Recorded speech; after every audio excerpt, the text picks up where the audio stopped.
Guys, I don't know these animals as well as you do. I've actually been very, very impressed reading some of your comments and questions at how well you guys actually know the history of these animals. So, is this just the Matimba males? Are there just 2 of them, or are there more? You can send me your answers on questions at WildEarth.tv, and you could also tweet at hashtag Safari Live.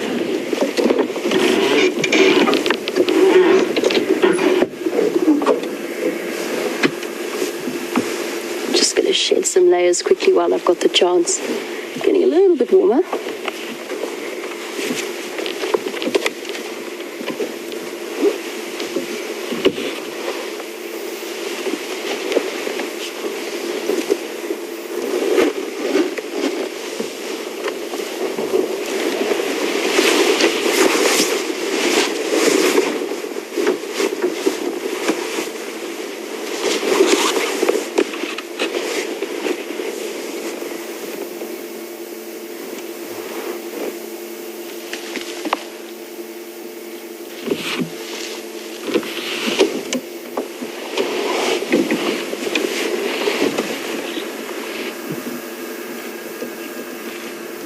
So a very typical view of lions at this time of day.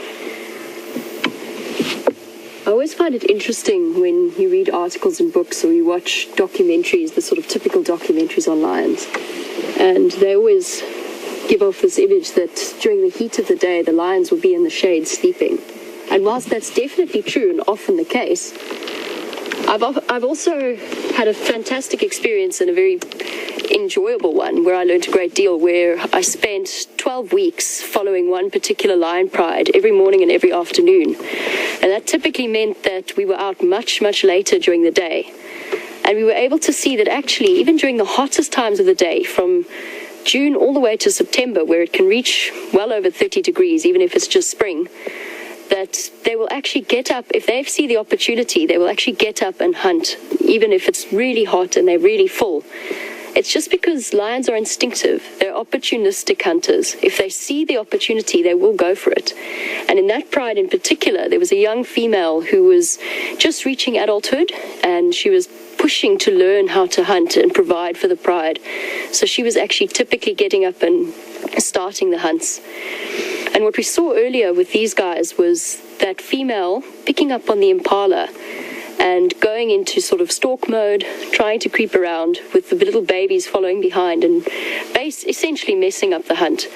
And this is actually something that I've seen happen quite a few times with lion cubs. As they get a little bit older, then they start to learn that what they should do when their mom goes into that mode is just lie down in the grass. And once you start to see that happen, it's amazing how the lions can communicate with each other almost soundlessly. It's just that everybody knows exactly what to do. Every pride member knows what their job is and what their place is without having to talk to each other in the way that we would have to. And of course, it's a combination of body language and clues picked up from behavior, and then of course practice as well, and instinct.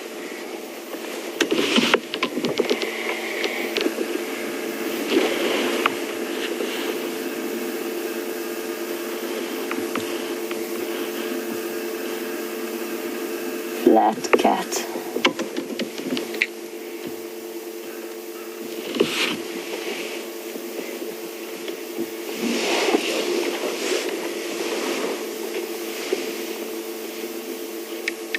Okay, really nice view of this male.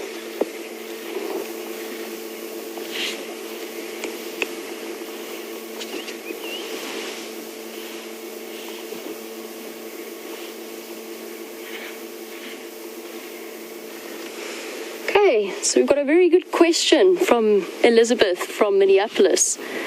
And she was asking if there's any difference between a way that a male cub and a female cub are treated in the pride. Elizabeth, not so much in the beginning. All right, so the cubs as young as the ones that we're seeing, sort of 3 months up to 6 months, they'll be treated all equally. They'll have equal access to suckling depending on their size. Obviously, the bigger ones will be able to fight for the better position and the most milk. But when they start getting older, what you'll actually see is a difference in behavior between the male and the female cubs. All right, the males tend to be a little bit more adventurous, a bit more into exploring and seeing their world, and a little bit more precocious. So they'll often be the ones that initiate the play with the adults. All right, and then as they grow older, you'll start to see that the males tend to go more and more towards the peripheries of the pride. Because as you know, once they reach sexual maturity, once they sort of hit 2 to 3 years old, they're actually going to be pushed away from the pride. And that's a biological thing. It's to prevent them from being able to breed with their mothers or their sisters or their daughters. So what they'll do is that the females and the older males will actually push them out of the pride. And it'll start slowly and gradually, just with distancing. The males will the big males, the dominant males, probably their fathers, will put them in their place more often, push them away from kills, and eventually their instinct kicks in and they go off on their own.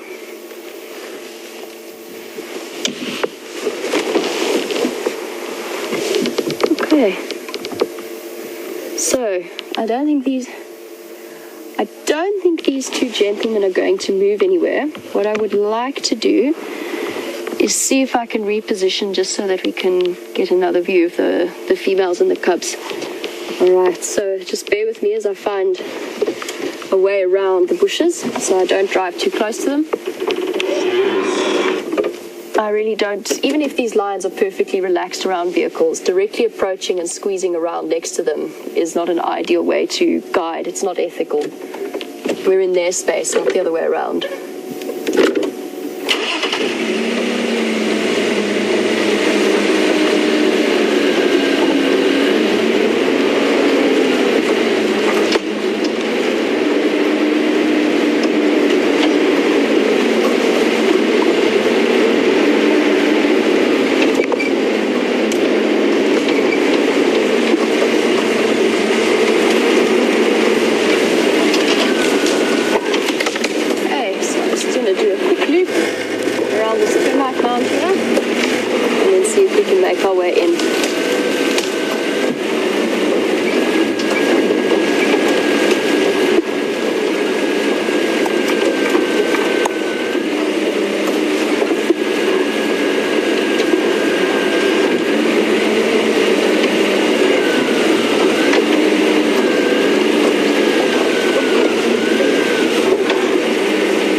Thank you.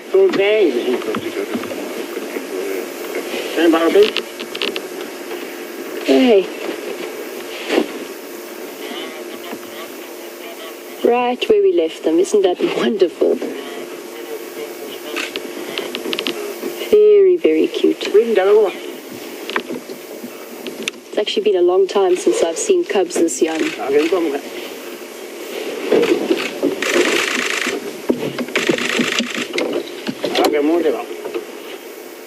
Okay, so we could see a bit of play behavior going on, sort of half-hearted and a bit sleepy. It's difficult to be too active when your bellies are that full.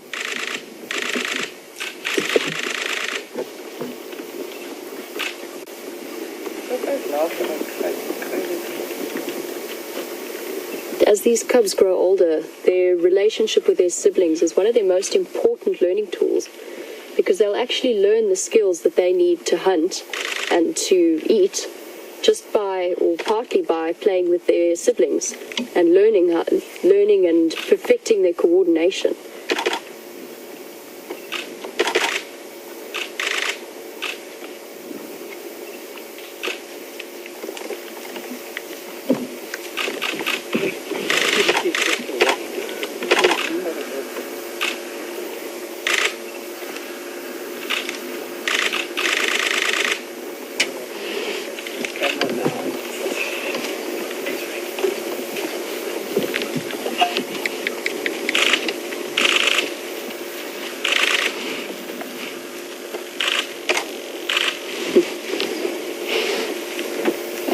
Mom's had enough, wants a little bit of space.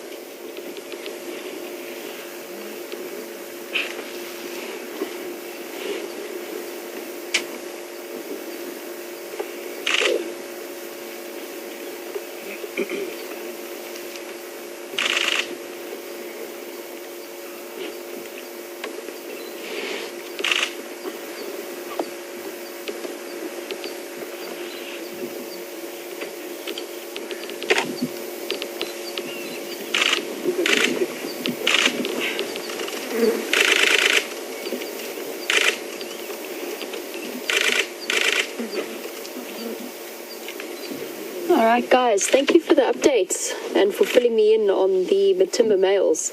I believe it was Ellen and Purple Flower. Hi guys, welcome to the Sunset Drive. Sunrise Drive. Still in the morning. Thank you for filling me in on a little bit of the Matimba males history. Apparently there are 5. Voice in my ear tells me it was Morning Glory. Thank you. Apparently there are 5 Matimba males, for those of you who are like me and aren't sure, and that these 2 are the ginger male and hairy belly. So thanks for that, guys. Thanks for that update.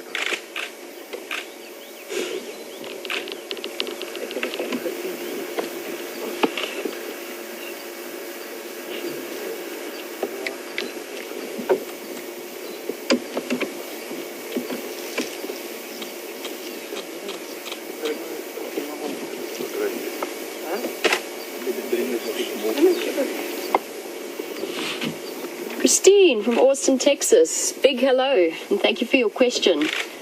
Christine asked me if I have a favorite predator and what it would be. It's a very difficult one to answer. I've always had a soft spot for wild dogs, but I also really, really enjoy spotted hyenas. I mean, I know that they have quite a bad reputation in some circles as being dirty scavengers, but they're actually one of the most effective hunters that we have in South Africa, and their social structure and hierarchy is completely fascinating just because it's so different, being the only really true matriarchal animal grouping. So I think if I had to pick, it's a difficult decision, but if I had to pick, I'd probably say spotted hyena. I also always enjoy a nice spotted hyena cub sighting, because they tend to be very curious and very inquisitive, coming up right up to the car and having a look and exploring, usually with their teeth, but they are wonderful to watch and always entertaining. Thank you for your question.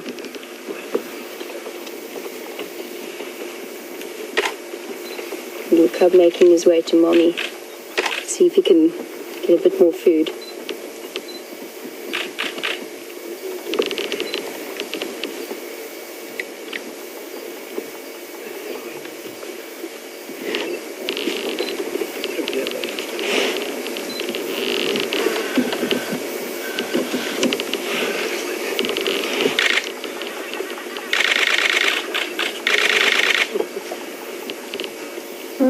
We have a question from Penny Pine about whether or not these cubs are too big for their mom to pick up, or whether they could still be carried away from danger by her.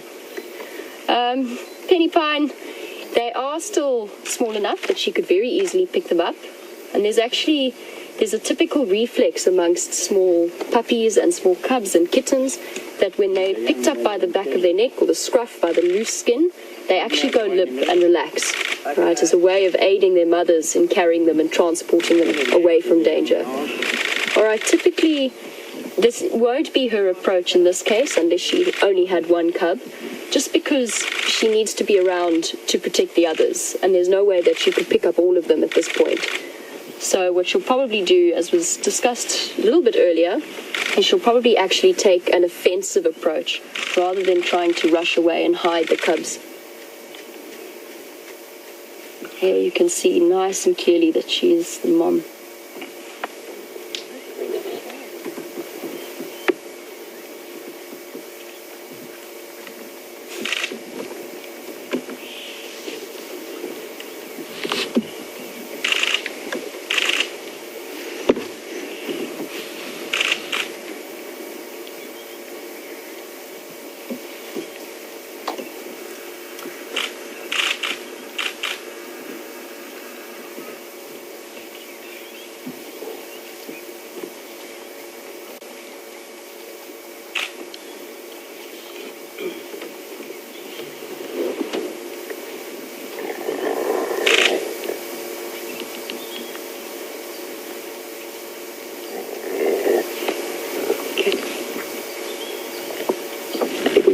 Time playing over there. His tail. Biting the other one.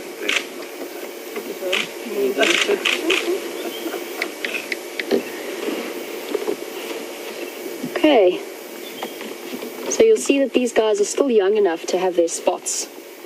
And that's evolution helping them out again. Alright, the spots and the dappled colouring when they're young like this will help them to camouflage and to hide when their mom is not around to protect them.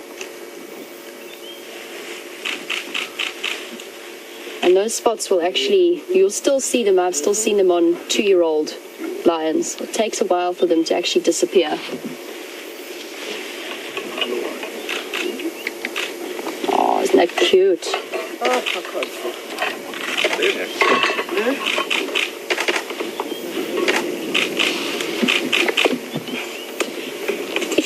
Have a look at the light stripe that's under the eye, where the fur is actually very, very light.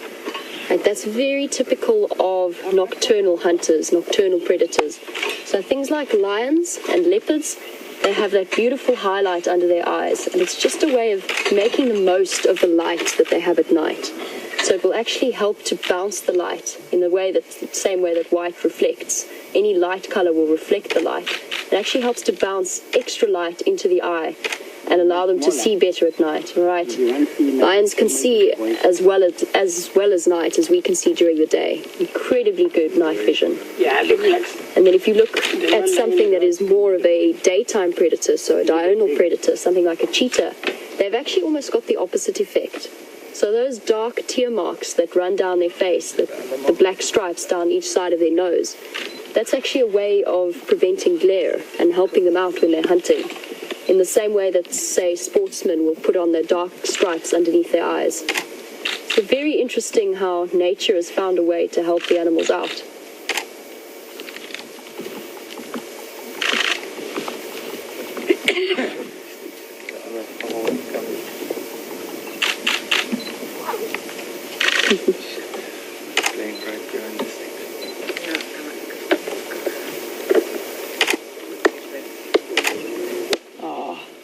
Sweet.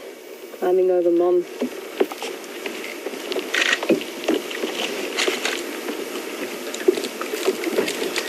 Okay, we have a question from Nancy. Hi, Nancy. Welcome to the Sunrise Safari.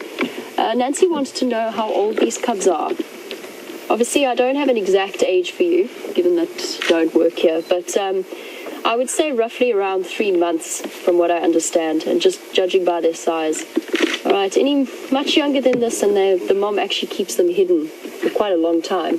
You only start seeing lion cubs properly, typically around sort of 2 months old, when she starts bringing them out into the open. So yeah, these guys are roughly 3 months old. Very, very small still. It always amazes me how fast baby animals grow. And that's largely due to the fact that animal milk, especially things like predator milk, is incredibly nutritious. Very high in protein. It's got everything that they need to grow big and strong very quickly. And the difference from 3 months to 6 months in lion cubs is tremendous.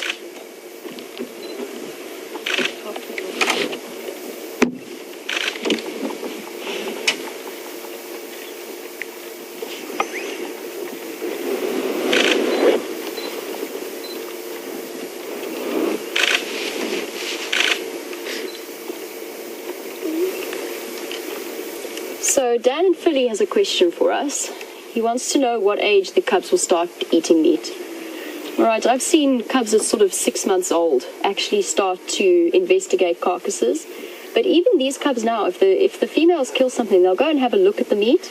They probably won't eat any of it. They're still too young and they're still too reliant on their mother's milk. But I've seen them around 6 months old start to chew on meat, start to have a look at, investigate the leftovers from their parents' meals.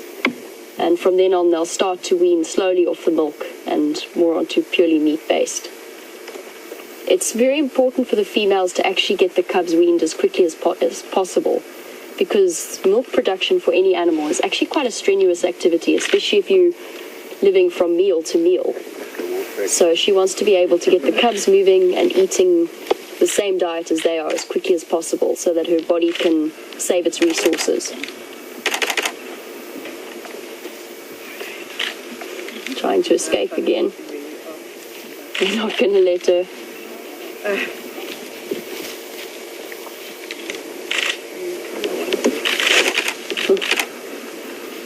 The one's been distracted by a stick. The two feline on there.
Okay, starting to move, settle down again.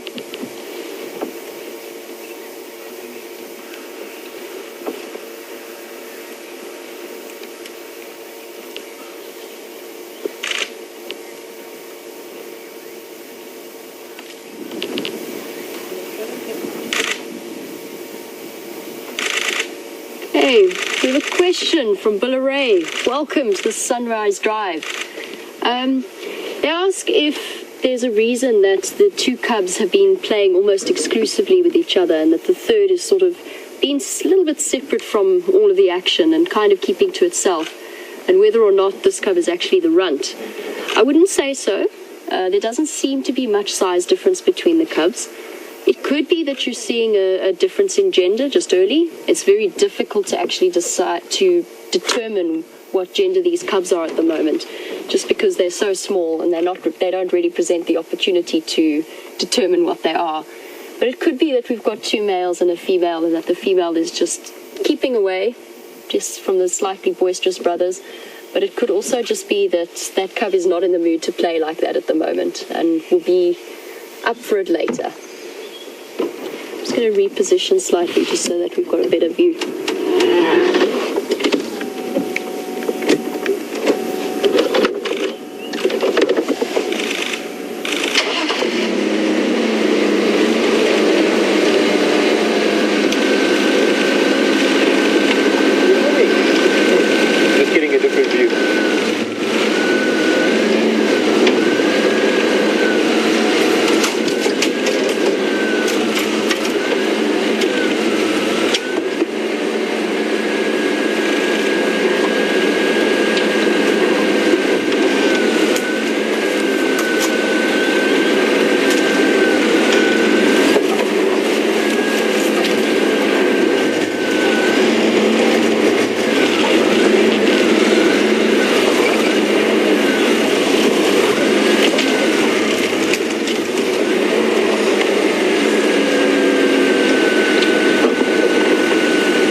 Okay, lots of questions about the clicking noise. Just to fill you guys in, it's just cameras, big cameras on the car next to us. Some other guests are also enjoying this amazing sighting with us.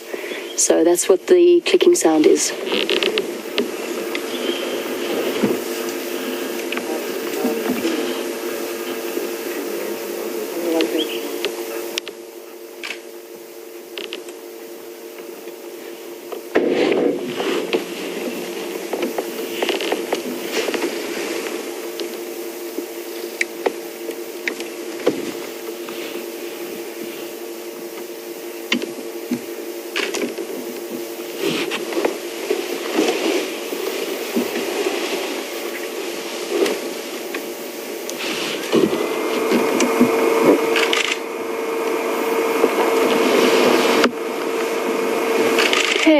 David from the UK has asked a very interesting question about male to female ratio in lions.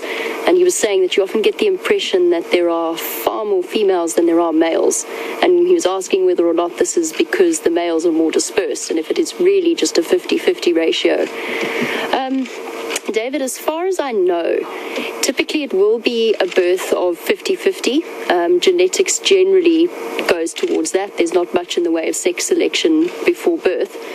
But what you will find is that male cubs will tend to have a higher mortality rate than the female cubs. All right, that's because they're often, when they reach sort of, if they've made it to 2 to 3 years old and they're starting to disperse, if a bigger male or a bigger coalition of bigger males comes across that male, they will actually fight and potentially kill them. So you do find that nature selects for a greater number of females.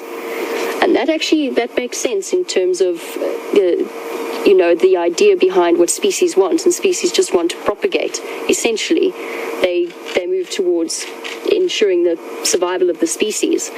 So if you have more females, it only takes a small number of males to fertilize those females. But the more females you have, the more babies you can have. Very good question. Okay, if we're nice and quiet, we can actually hear them.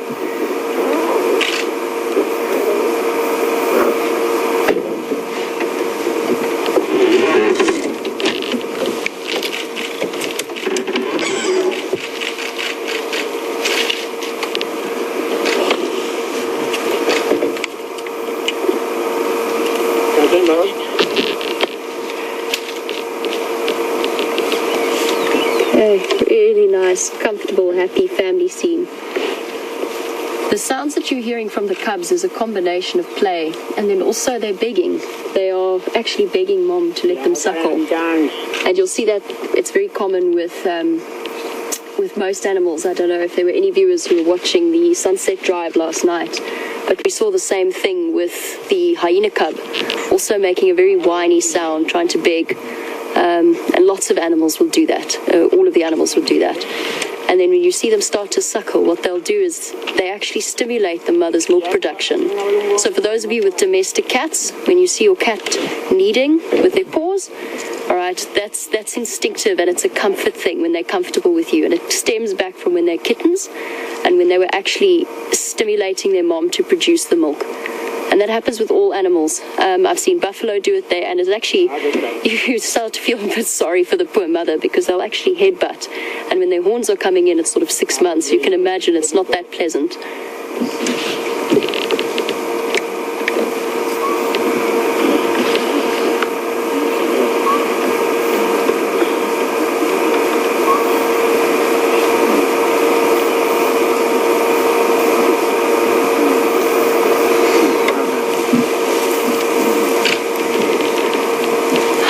Katrina, you've asked what animals I would like to see outside of Africa. That's a really good question, and thank you for that. It's also a very difficult one to answer.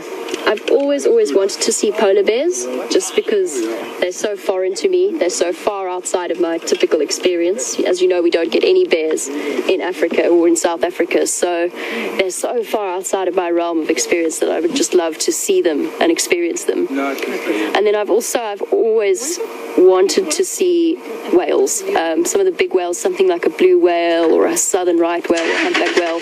I've seen them from a distance, but I would love to have a much closer experience. I just have so much respect for animals like that.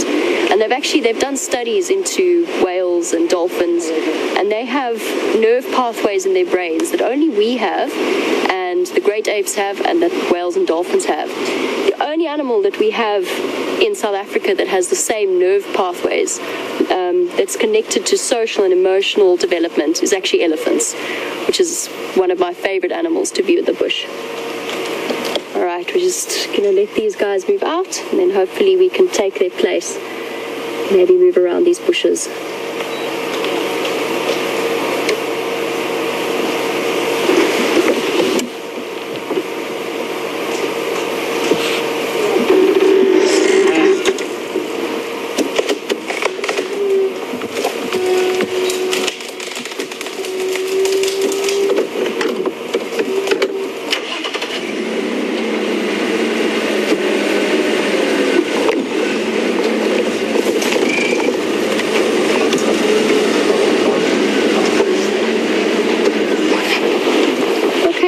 So we're coming to the end of what has been a fantastic morning, and thank you all for your wishes and warm welcomes. I really, really appreciate it. Obviously, it's something new to me, something different, and you guys have made me feel so welcome. And I honestly cannot think of a better morning that I've had in the bush in a long time. And let me tell you, mornings in the bush are never boring, but this has been a special one. Started off with that wonderful sighting of the big male leopard, and now finishing with these amazing lion cubs. So thank you guys, and thank you again to the staff of Wild Earth. They've made me feel very welcome. It's a very special crew of people, and I'm very grateful to be here.